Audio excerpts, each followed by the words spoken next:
Welcome to Leadershipisation, all things leadership. I'm Beth Bergen. I'm a global leadership and communication coach, and I work with executives, with managers, and with business owners. Very often also, I work with their teams, and I am here on this platform each Tuesday at 1 p.m. Australian Eastern Standard Time, which is 2 p.m. Australian Eastern Daylight Time or Sydney or Melbourne time. Okay. Now, last week we talked about emotional intelligence. We looked at what is it? Why do we need it? And I gave you a list to consider that would be a really good indicator of whether your EQ or someone else's emotional intelligence was higher or lower. So if you missed last week's session, great opportunity for you to go back and have a look at that, because that list is really invaluable. It will give you great insight into yourself. The other thing I asked you to do was to do a reflection where what you were doing was paying attention to your own strong emotions and what triggers them. And then also to notice that same sort of thing in others and to actually notice what you're noticing. Now, if what you noticed about yourself or others was that there was little or no self regulation of those emotions, then what that means is that the EQ is low and could do with being built up. If what you notice is that you are afraid to address high emotions or shifting emotions in other people, particularly in your team members or your peers or your colleagues, what that means is that your emotional intelligence could do with some building up. So today's session is all about how am I going to build up my EQ? Well, where we need to start is this. There are 4 major components of EQ. If you grab it, now's a great time to grab a pen so that you can write some of these down. There are 4 major components. The first one is self-awareness. And that's what I was asking you to do with the reflection in terms of, noticing what you're noticing about your own emotions and the sorts of things that trigger them. The second one is self-management. And this is about you being able to regulate those emotions, whether they're high, whether they're low, whatever shape or form they're taking. It's about regulating them appropriately for the situation that you find yourself in. The third thing is social awareness. And this is all about being able to understand what's going on around you. I'll look at all of these 4 in more detail in a moment. The fourth one is that relationship management, so that you're easily able to determine, okay, this is how I can build and maintain this relationship in an appropriate way. Now, in order to build your EQ, you need to understand every single one of these. So let's have a look at them one at a time. The first one is self-awareness, and this is you being aware of your own strengths and your own weaknesses. This is you being aware of your own emotions and the impact they have on you, but also the impact that they have on that larger team, whether that team be a team that you're responsible for or a team that you're in.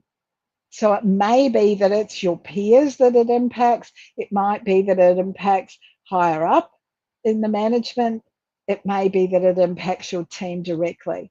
Now, there's lots and lots of us think that we are self-aware. We're not necessarily self-aware. But the more self-aware that you are, the more likely you are to be successful. And the higher your self-awareness is, the greater your success is going to be. There'll also be less stress. If you've got high self-awareness, then that's likely to impact positively on those around you. So the higher it is, the more likely you are to be able to motivate your team.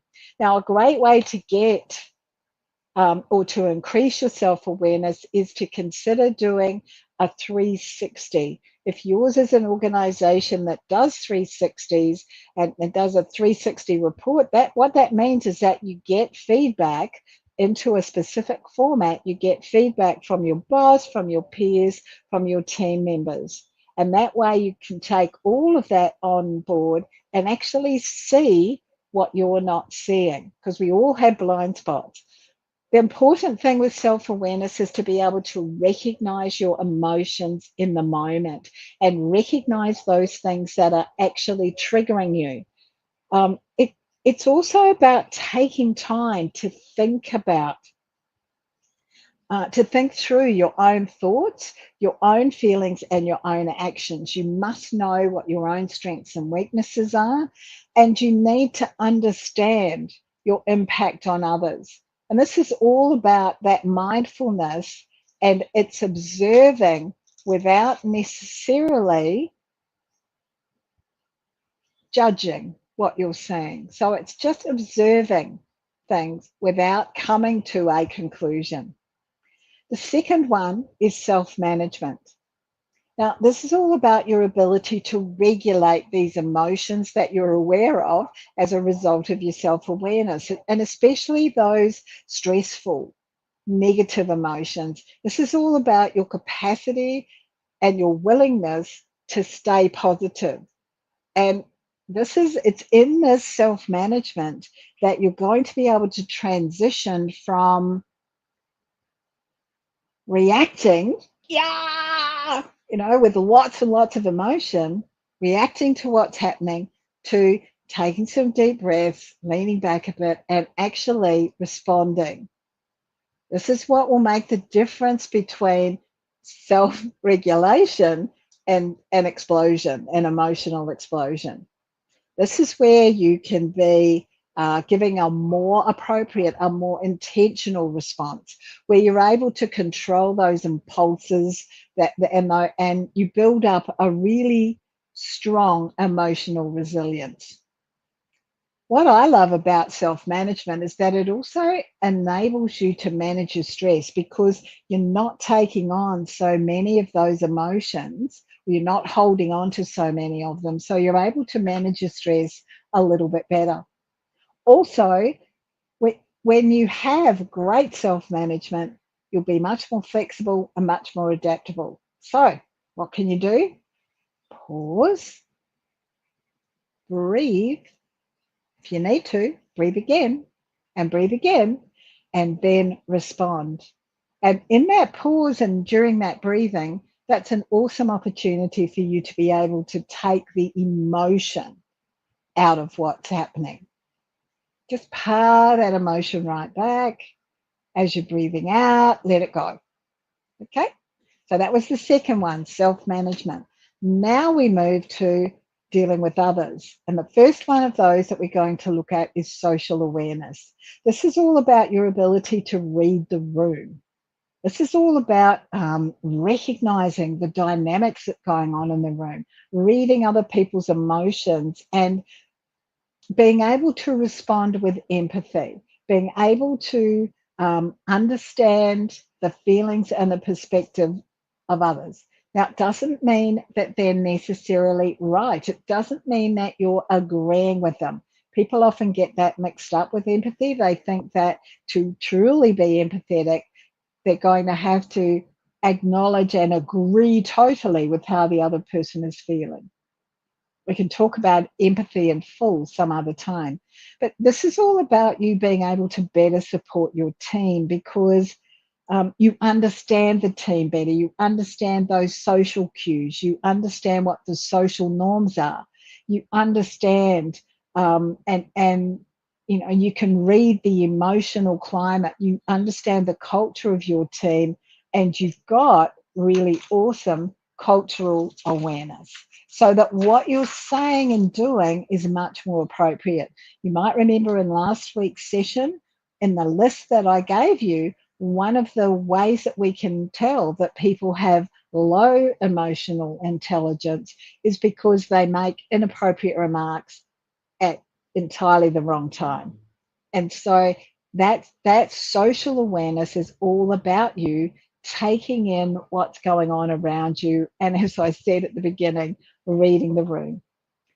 The fourth one is relationship management. This is about your ability to influence, to coach, to mentor, to support others. So, here, when you've got really good emotional intelligence and you're looking at that relationship management, you're going to be able to resolve conflict really effectively. You're going to be, you will communicate in a much more timely fashion and when it's most effective. Now, what does this mean? And if you've been coming to Leadershipisation or listening to them for a while, you'll have heard me say this before. It's about having the tricky conversations before they become tough. So it's about that timely communication. You don't tell a person 2 weeks later that you didn't like what they did back then. It's effective, it's clear, it's timely. And what you're going to do is support that with active listening. Now, active listening is something else that it's important for us to spend more time talking about. So I'll put that on my list of things to talk through with you in one of the upcoming leadershipizations. But, make sure that what you're doing is expressing your thoughts and feelings and resolve those conflicts in a really constructive way and in a respectful way. It's important that you respect others. Build that trust, build that teamwork, build that collaboration. All of those kinds of things are going to be based on a foundation of respect and trust. We want you to move to a position where you can really influence others, where you're able to guide, where you're able to motivate them, and you're a real role model for others in your team. What's essential? Like, we've looked at these 4 things. What's actually essential here? Well, active listening is vital. It's a really important skill for you to have. Focused and no distractions. And you need to be giving clear signals to the other person that you are actively listening, that you are understanding. It's also important for you to learn to notice and manage your own emotions. And the reason for that is because if you're not noticing them, you're either holding them down completely, which means that they're building up inside and you're getting resentful or you're getting frustrated, or you're not able to manage them because you're not even noticing that they're there. Another thing for you to do is to write in a daily journal. Notice what your emotions are. Think about how your emotions impacted your decision making for that particular day. Think about how they impacted the interactions that you had with other people. Think about how you were able to actually pause before you responded. Give yourself some credit, some brownie points for doing that. Make sure also that you take time out. Make sure that you take time out away from others so that you can just get a hold of whatever emotion, identify and deal with whatever emotion you're feeling. Now, the other thing that's really important is empathy. And as I said, we'll talk about this some more. In fact, let's make that the topic that we look at next week. It's important too to have a positive mindset. And it's also important for you to learn communication skills and social skills. Now, all of these things, or lots of these things, feel as though, oh, yeah, but I can open my mouth and I'm talking. I'm easily able to talk to anybody that I come in contact with. I understand that. But in order for you to become an exceptional leader and an exceptional communicator, your emotional intelligence is essential.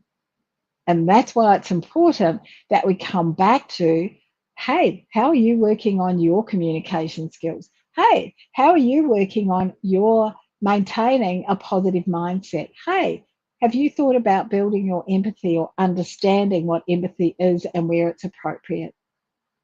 So I've given you lots to think about. Let's have a look now then at some homework and a reflection that I would like you to do now for yourself. This isn't for me, this is for you. I want you to notice your emotions from a particular day. And again, if you haven't got a pen out, this is a great time to get one out. Notice your emotions. So this is a great thing to journal at the end of the day. Where did you excel? Where were you feeling really awesome? Hey, I did a great job of dealing with that situation. Give yourself some kudos for doing that. Think about then where there's certain people or certain situations that frustrated you. And think about what is it that actually triggered you there? And then ask yourself, how is your team feeling? Are they feeling upbeat? Are they feeling positive?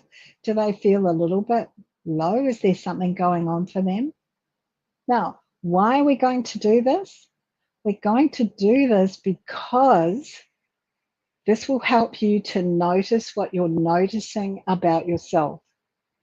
In order for us to be on this journey of growth, we have to be prepared to put some hard yards in with reflection and with being honest with ourselves. That's where the growth occurs, where it's a little bit uncomfortable. So that's it.